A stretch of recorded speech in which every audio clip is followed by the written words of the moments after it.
Hola, buenas noches. Mi nombre es Betler Guadalupe Cap Sánchez y el día de hoy voy a presentar la evidencia de aprendizaje, uno de los cuestionamientos que se nos están pidiendo respecto a esta actividad llamada Relaciones Patrón-Empleado en una empresa, que corresponde a la unidad 2, Relaciones colectivas de trabajo, de la materia Derecho Laboral. En este sentido, lo que se nos está planteando es, en este sentido lo que se nos está planteando es un estudio de caso en la que nosotros tenemos que actuar como si fuéramos gerentes de la empresa, que en este caso es una finca llamada El Ponipisador. Al respecto, el señor Carlos Marco Herrera Torres ha tenido malas experiencias en el pasado, justamente por no saber sobre conocimientos legales sobre derecho laboral, por lo cual ha tenido ciertos problemas. Uno de estos problemas es que en su anterior empresa tuvo una huelga que se alargó y el objetivo de la huelga, al menos por lo que se nos plantea, era la necesidad de formar un sindicato. Por lo que le surgieron ciertas dudas que él quiere aclarar con sus empleados y una de ellas es, primero que nada, ¿qué es un sindicato? Al respecto, como si yo fuera el administrador de la empresa y como responsable de aclararle las dudas que tiene el jefe, es importante que conozcamos sobre la ley laboral. Y lo primero que tiene que saber el dueño de la empresa es que existe una ley federal llamada Ley Federal del Trabajo que justamente protege las relaciones laborales tanto individuales como colectivas. Y en este caso lo que a él le interesaría es la parte de las relaciones colectivas de trabajo que está estipulada en su título séptimo y va del artículo 354 al 439, en donde básicamente se reconoce que existe la libertad de formar coaliciones tanto para los trabajadores como los patrones. Y estas coaliciones no son nada más que organizaciones legales que están fundamentadas justamente en base a la Ley Federal del Trabajo para garantizar, defender y proteger los derechos laborales tanto de los empleados como los trabajadores, como los patrones. Si nos quisiéramos ir directamente hacia estrictamente a la parte de la definición, tenemos varios artículos. Primero, el artículo 356 define a los sindicatos como coaliciones de trabajadores u organizaciones, agrupaciones de trabajadores y patrones que justamente se forman para velar por sus derechos, sobre todo en materia laboral. El artículo 357 menciona que es un derecho, es decir, que los sindicatos se pueden formar sin necesidad de autorización previa. ¿Por qué? Porque justamente es un derecho el cual puede ejercer cualquier grupo de empleados o de patrones. Del artículo 358 y el artículo 359 existe esa libertad para agruparse y también menciona que es justamente para defender los derechos y que no debe de haber injerencia para formarlos, es decir, que no debe de haber presión para que se pueda formar un sindicato y cualquier persona o trabajador tiene derecho a pertenecer o salirse de un sindicato si es que es en el mejor interés de sus prestaciones, en este caso laborales. Existen diferentes tipos de sindicatos y esto creo que es bien importante hacérselo saber al dueño de la empresa porque de esa manera él puede saber qué tipo de sindicato pueden formar sus empleados. Y en el artículo 360 se nos mencionan los diferentes tipos que existen. Primero que nada los gremiales, que son los que pertenecen a un mismo gremio o a una misma actividad. Por ejemplo, en el caso de los maestros que realizan la misma actividad, son profesores como tal y pertenecen al sindicato de maestros, ¿no? De empresa se refiere a cuando los empleados de una misma empresa se reúnen para formar un sindicato. Los industriales se refiere a que empleados de dos o más empresas se reúnen para formar un sindicato, pero pertenecientes a la misma industria. En este caso podemos hablar de el turismo, en la que si existen dos o tres hoteles y los empleados se quieren reunir para formar un sindicato, lo pueden hacer. Los nacionales de industria se refieren a la misma, son actividades industriales de la misma actividad, solamente que al ser nacionales, las empresas pertenecen a una o más entidades federativas distintas. Y la de oficios varios es cuando, por ejemplo, se quiere formar un sindicato, pero no se alcanza el número de trabajadores necesarios, que ahorita vamos a ver dentro de los requisitos cuáles son. pero no se alcanza el número necesario de trabajadores para formar un sindicato y se tienen que unir con otros trabajadores que a lo mejor realizan otras actividades para reunir el número mínimo de miembros de un sindicato y poderlo formar con base a la ley.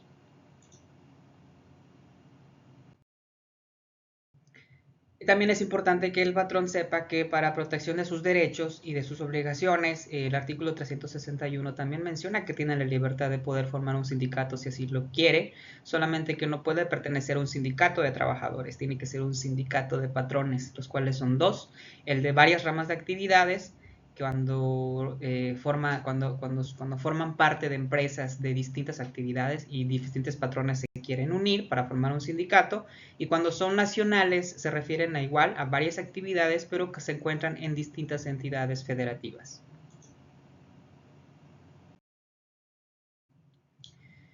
Otra de las dudas que le surgió al dueño de la finca es los requisitos que necesitan los empleados para formar un sindicato. Y esto también lo estipula la ley, es decir, los trabajadores tienen que reunir ciertas características para que puedan formar un sindicato. Es decir, no se les niega el derecho, pero pues tienen que reunir ciertos requisitos.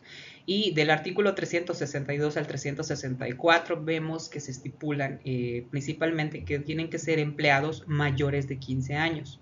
Los empleados de confianza, por la naturaleza de su puesto, como en este caso pueden ser los directivos o los gerentes generales o los de fiscalización, como son empleados de confianza y puede haber conflicto de intereses con el patrón, pues entonces ellos no pueden pertenecer al sindicato. Debe de haber un número mínimo de trabajadores que quieran formar el sindicato, y en este caso es el número de 20 para los sindicatos de trabajadores, y para los sindicatos de patrones por lo menos deben de ser 3. Una vez que ya se hayan reunido estas principales características, hay otros requisitos que es en materia de documentación que necesitan tener los empleados para poder formar el sindicato, y se tienen que presentar en original y copia, y lo primero que se tiene que tener en cuenta es una copia autorizada del acta de la Asamblea Constitutiva. Es decir, se tienen que reunir en una asamblea para poder estipular cuáles van a ser los objetivos del sindicato, y esto lo tienen que plasmar por escrito. Dentro de los mismos documentos tiene que haber una lista o listas autorizadas con los nombres de los miembros que van a pertenecer al sindicato, con sus datos personales, a saber, pues evidentemente la CURP, que es la clave única del registro de población, sus domicilios de sus miembros, también tiene que haber el nombre de los patrones o de las empresas a donde se están presentando los servicios, y tiene que estar una copia autorizada en la que se esté determinando cuál es la directiva de este sindicato. ¿Por qué? Porque pues se tiene que elegir un director, representantes legales que van de cierta manera dirigir el sindicato, y esto lo estipula el artículo 365, lo cual deben hacer de manera legal ante el Centro Federal de Conciliación y Registro Laboral.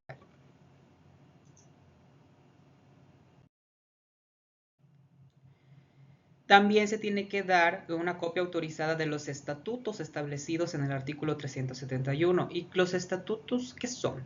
Los estatutos básicamente son las características que debe tener el sindicato y que debe de tener registro por escrito. Primero que nada, la denominación que lo distinga de los demás, y esto se refiere al nombre del sindicato.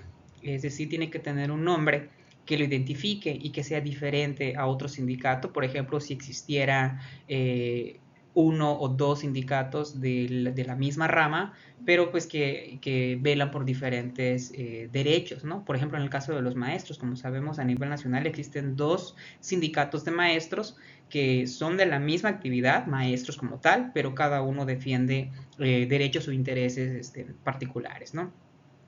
El domicilio se refiere al lugar físico en donde se va a encontrar el sindicato, puesto que tiene que haber oficinas o un centro físico donde de manera legal se pueda dirigir pues cualquier persona, en este caso los miembros del sindicato o los empleados o los patrones. El objeto, que se refiere a los objetivos que persigue el sindicato, que básicamente son, pues obviamente, luchar o velar por las prestaciones o los derechos de los trabajadores. La duración de cuánto va a durar el sindicato o la directiva del sindicato, que debe de haber un plazo. Y cuando no esté estipulado de manera escrita, pues se entiende que es por tiempo indeterminado, ¿no? El sindicato, en este caso. La duración del sindicato, no de la directiva, porque la directiva sí es necesario que se cambie cada cierto tiempo de acuerdo a lo marcado con la Ley Federal del Trabajo. Debe de haber condiciones de admisión de miembros, es decir, cuáles son las condiciones por las que puedes pertenecer a un sindicato sin que esto atente contra los derechos de las personas o de los trabajadores, como por ejemplo discriminación, entre otros. Obligaciones y derechos de los asociados, puesto que hacer organización legal pues tiene que regirse por un reglamento que debe ser respetado por los miembros para que pueda tener un buen funcionamiento. Y en dado caso de que esto se viole, debe también haber estipulado los motivos y procedimientos de expulsión y correcciones disciplinarias. ¿A qué me refiero con esto?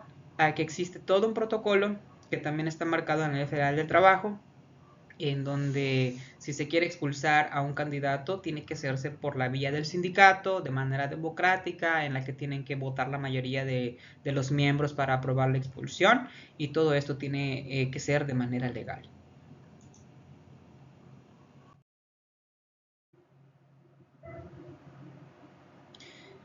Una vez teniendo todo esto, de acuerdo con el artículo 365 bis de la misma Ley Federal del Trabajo, los registros de los sindicatos, para poder ser autorizados de manera legal, cuando menos deben de tener las siguientes características. Primero que nada, pues domicilio, el número de registro, el nombre del sindicato que los identifique, el nombre de los integrantes del comité ejecutivo, directivas, secretarios, etcétera, fecha de vigencia del comité, el número de los integrantes o de los socios, la central obrera perteneciente o la empresa para la cual se está formando, y en este caso también pues el padrón de socios.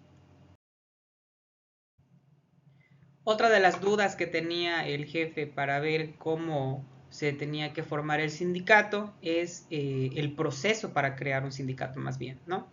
En el que una vez teniendo todos los requisitos, pues lo primero que tienen que hacer los trabajadores es por voluntad querer organizarse.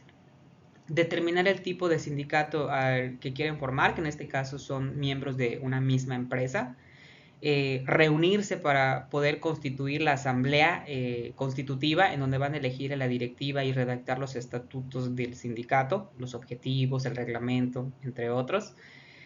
Y finalmente, que ya teniendo todo esto, acudir al Centro Federal de Conciliación y Registro Laboral para efectuar el registro formal del sindicato.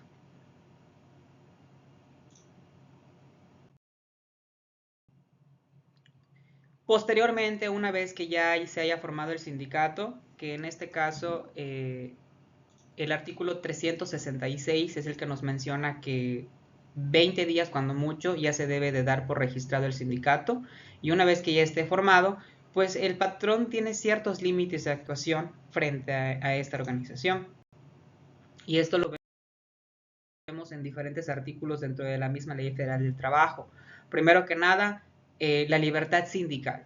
La libertad sindical pues se refiere justamente a que toda persona o todo trabajador tiene derecho a formar un sindicato sin necesidad de pedir autorización.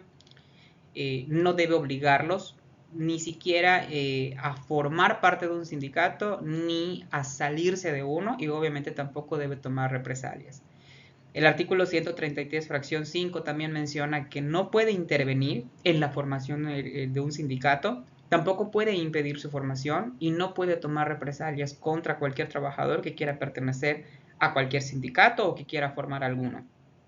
Una vez formado el sindicato, el artículo 387 garantiza que el sindicato puede celebrar un contrato colectivo de trabajo, y en este caso el empresario o el patrón no puede negarse a negociar de buena fe la celebración del contrato colectivo. También menciona que debe respetar el derecho a huelga estipulado en el artículo 450 siempre y cuando esté bien estructurada de acuerdo al procedimiento que se menciona del artículo 920 a 924, en la que se debe de informar de manera oportuna cuando se va a realizar la huelga, que debe de ser pacífica y no debe de causar daños a las instalaciones para que pueda ser legalmente conformada la huelga. También tiene prohibido ejercer actos de violencia, ya sea discriminación, acoso, hostigamiento de cualquier tipo a los trabajadores miembros de un sindicato, pero eso también protege a los patrones que forman parte de un sindicato de patrones, ¿no? El patrón tampoco puede utilizar al sindicato como simulación, como si el sindicato fuera el jefe para evadir responsabilidades, por ejemplo, fiscales, y El mismo artículo 378, su fracción 7, prohíbe obstaculizar la participación de los empleados dentro del sindicato. Y con eso nos estamos refiriendo a que no puede limitar el derecho al voto y a ser votado por cualquier miembro del sindicato de trabajadores, ¿no? De la misma manera se le prohíbe que incurra en actos de corrupción, como la extorsión o el pago de premios o regalías con el objetivo de que el patrón pueda de una u otra manera controlar el sindicato. Eso está totalmente penado por la ley.